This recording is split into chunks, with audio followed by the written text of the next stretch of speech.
What's up guys, welcome back. Today we're talking about Polar's new flagship watch, the Vantage V2. Now, I do want to let you know right off the top that Polar sent this to me for the purpose of reviewing, but they're not getting a chance to watch this video before you do, and all my opinions are my own. So with that said, let's get into what's different about this watch over the last model, what's not different, what it's like using this watch, and who I think this watch is actually for. Now, this isn't going to be a complete feature breakdown or tutorial. There's plenty of other YouTubers out there that can do that much better than I. This video is going to be focused more on what it's going to be like for most people to use this watch. So I've been wearing the Polar Vantage V2 on my wrist as my daily driver for the last week. It's been connected to my phone, it's been my fitness tracker, my running GPS watch, and I've been sleeping with it on to track how well or how poorly I sleep. So what's different about the Vantage V2 over the previous model? Well, not much. The physical design at first look is basically the same, if not indistinguishable, aside from the design of the band. The UI is virtually the same, aside from a few small handful of extra features that we'll touch on later. And the battery life is the same, 40 hours in activity.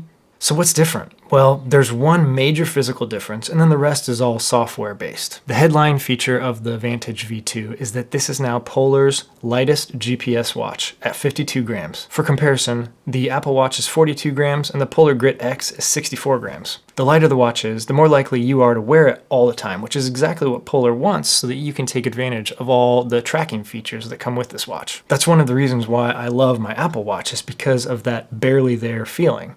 And I can tell you that the Vantage V2 takes a full-fledged GPS activity watch and puts it more in that category of that barely there watch, where wearing it all day and sleeping in it is kind of no problem anymore. So for physical differences, that's it.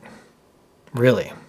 Now let's get into some of the things that I like about this watch. And the first one is that it's got 5 buttons. I really like the 5-button layout. Also another hit is the battery life. 40 hours in activity is really good. And probably only ultra runners would see that as a liability. But for the target audience, that's more than enough to get you through any race. The heart rate monitor is another hit. Everyone will have slightly different results with optical wrist-based heart rate sensors. But for me, Polar has always worked the best, and it's been the closest to replicating what my chest strap actually reads out. It's definitely not perfect, but Polar has typically had the most accurate heart rate monitors, and this one's no different. Now let's talk about the software and the UI. And this one is a pretty mixed bag.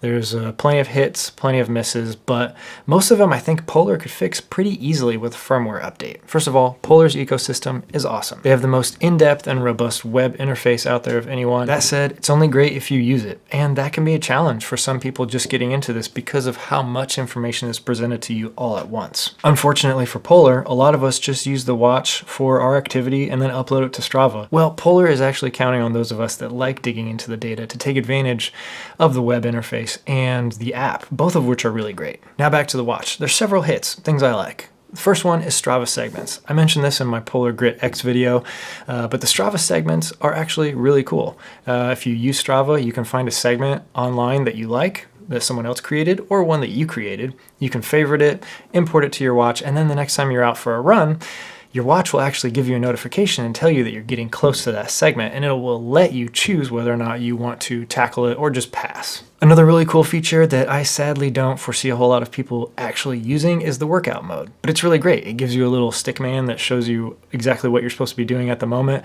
and also does all the intervals for you, so you don't even have to think about it. Similar to that are a couple new fitness tests that are specific to the Vantage V2 only. The first one is the orthostatic test. Now this is a combination of metrics, mainly your HRV, and its whole point is to prevent you from overtraining. The most experimental of these tests is the new leg stiffness test, and this is an interesting one. You do it right after you warm up and before your workout. It only takes about 30 seconds, and it just tells you to jump 3 times. Based off of that, it tells you how recovered you are. It didn't work any of the times I tried it, actually. It gave me an error saying not enough data, but it could be useful in the future. So the jury's still out on that one, but I would recommend everybody try these tests, especially the orthostatic test. There's also a cycling and a running test, which is pretty much a combination of a FTP with a MAF test, and gives you just some general information about your fitness and kind of targets moving forward. I do these kind of tests with myself and my athletes all the time, and I think they're really good to kind of judge your fitness as the season goes on and you move from season to season. Another new thing that I need to mention, because you're going to see it in all of the promotional materials and everything, is that the Polar Vantage V2 now has music control.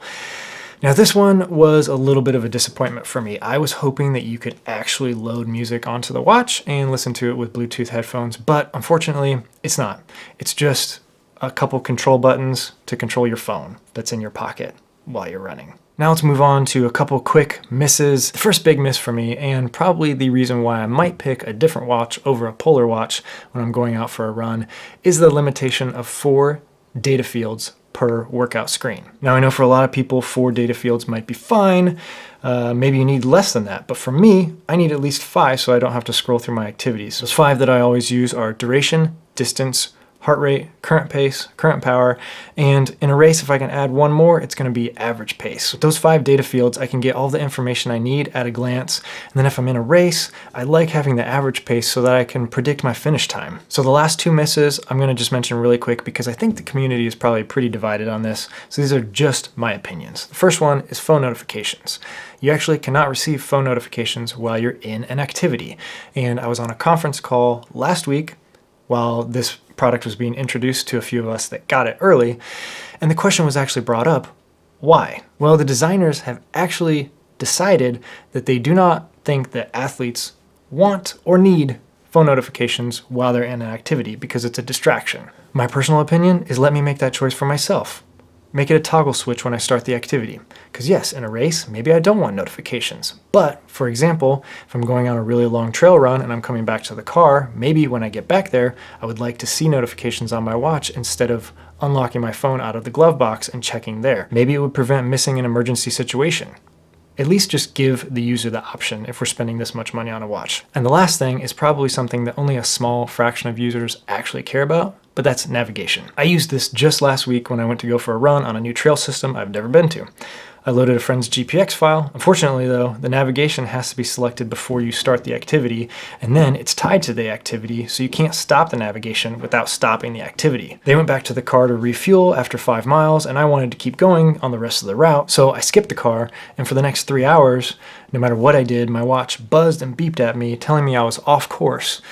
And that was a major bummer. It's also something that most companies do differently. Koros, for example, navigation is completely separate from activity. Once you're in an activity, you can go into your navigation page and you can pick a route, start it, stop it, do whatever, pick a different route, start in the middle, start at the end, start at the beginning. It doesn't matter. They're not tied together. You also can't zoom in and out of the map. You're pretty much just locked into one view.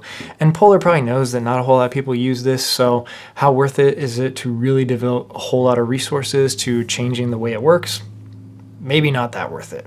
But for me, it would have been helpful. Okay, so that's it for my hits and my misses. So let's circle back around to the top and talk about why this watch, why now, and who's it for? Well, we've already talked about the fact that it's physically pretty much indistinguishable from the Vantage V aside from its weight, and that is a major plus. There aren't enough new features or updates or improved performance to really draw someone who just bought the Vantage V within the last year or two. If your battery is working fine, there's really no reason to upgrade. So I think Polar is targeting new users who don't have a Polar yet, specifically road runners and triathletes. It's got the same internals and basic functions as the Polar Grit X. That's already targeted at trail runners and outdoor enthusiasts. Essentially, it's the same watch, just with a different body. So I think this would be a great jump for those of you that are currently on Team Garmin, Suunto, or Koros. If you're looking for the most in-depth health metrics, biofeedback, HRV, fitness tests, workouts, solid optical heart rate monitor, and a great software ecosystem. So that's my review on the Polar Vantage V2. If you have questions, leave them in the comments below, and I'll try to answer all of them. Thank you again to Polar for sending me this watch, and thank you to you for watching this. I'll see you again soon.